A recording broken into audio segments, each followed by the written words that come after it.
Now you just get your phone out, you send me some abuse. It's quite simple. I even understand the mentality behind it. I think it's unhappiness. I think these are unhappy people, and they see me as someone who has a better life than they deserve. I just complain for a living, that's what I do. And that can be upsetting, you know. I even understand that. I had some dark years. You know, I'm glad Twitter wasn't around. I lived in Swindon for 5 years.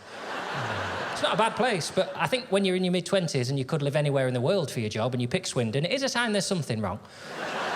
I lived above some garages and I would get drunk at night, and had Twitter been around, I think I would have been a troll. I think I would have seen people on telly and sent them abuse, just because it's easier to make someone else feel bad than lift your own circumstances, isn't it? So random people, nice people, just like at Nick Knowles, just, are you going to build a house or host a quiz? Why don't you fucking pick one?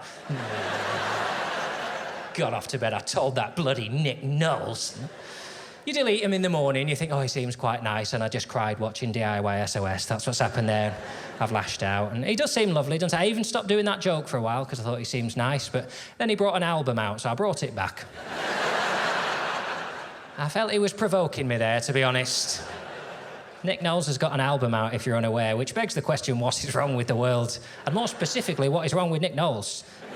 Why has nobody close to him just taken him aside and said, I know you like singing, Nick, but don't do that.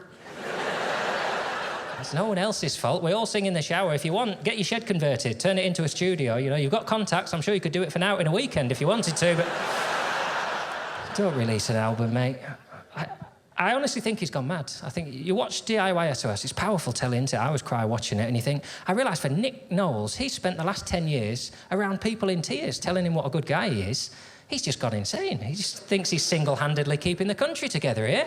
Single-handedly reversing Tory cuts, Nick Knowles, and he's seen the music news over the last couple of years. He's thought, well, Prince has gone, Bowie's gone.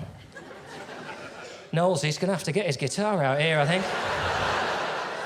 I'm going to have to do for the music industry what I did for that 3-bed semi in Romford. Make it relevant for the people again. I don't understand the logic behind it. But, you know, these men, they send me the abuse, and I don't mind. And it's that thing is, I think they just think my life is better than it is. I think they see me and they think, right, I'll bring him down a peg. They think I'll do a gig like tonight. I'll come straight off the back of the stage and there'll be a limousine waiting for me there, and that'll whisk me straight off to the Blackpool Ritz. You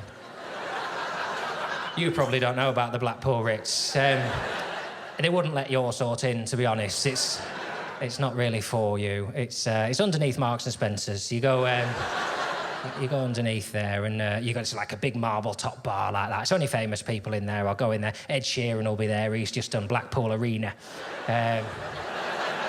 Go up to Ed. I go, hi, Ed, you don't know me, but I'm also famous. I go, oh, bloody hell, of course I know you, mate. How you doing?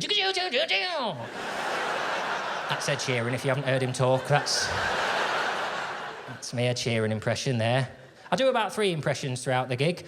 I've learned from doing it. It's just easier for you if I tell you who it is first. Don't want to leave you hanging, I'll just tell you and then I'll do it. I'll throw a physical clue in if I can, like the guitar. He's always writing into your head. What you up to? I'm writing a song about these peanuts. Just put the guitar down and enjoy your life, Edward, please. Everything's going fine. I don't know if you've heard the albums. They're on everything. They really are. Every radio station and advert. Sometimes they're on the breeze. I can be on Headland, miles from anywhere. I just hear, I'm in love with your body. He's on the wind. Just relax. What do you want to drink, mate? He said, I'll have a porn star martini. I say, barman, 3 porn star martinis. Just tip the 3rd one on the floor, because some people are poor.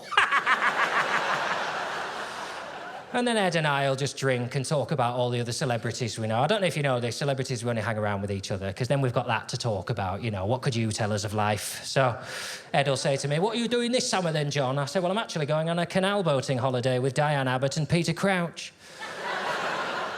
You wouldn't think we'd get on, would you? But, you know, it's a cracking triumvirate, it really is. We have a right laugh. You know, Crouchy's not cut out for barge living, obviously, but he makes an effort for Diane. She fires him up politically. He comes away so alive. And, you know, in return, he's making her quite a deadly 6-yard striker. He really is. So it's tit for tat, really. And we'll have a laugh. Eventually, Ed gets drunk and just wanders off like that. I say, where are you going to, mate? He says, I've got to talk to girls and see if from somewhere I'm going to do a song about them. OK, don't do Galway, mate. You've already done that one. I go, yeah, cheers, mate. She was from Cleveland's. Look forward to hearing line 2. Off Ed goes. I'll go upstairs to my room, puke everywhere, get off to the next gig. I think that's what these men think my life is like, and it's not, you know, very rarely anyway. Don't see so much of Ed since he stepped up a venue size.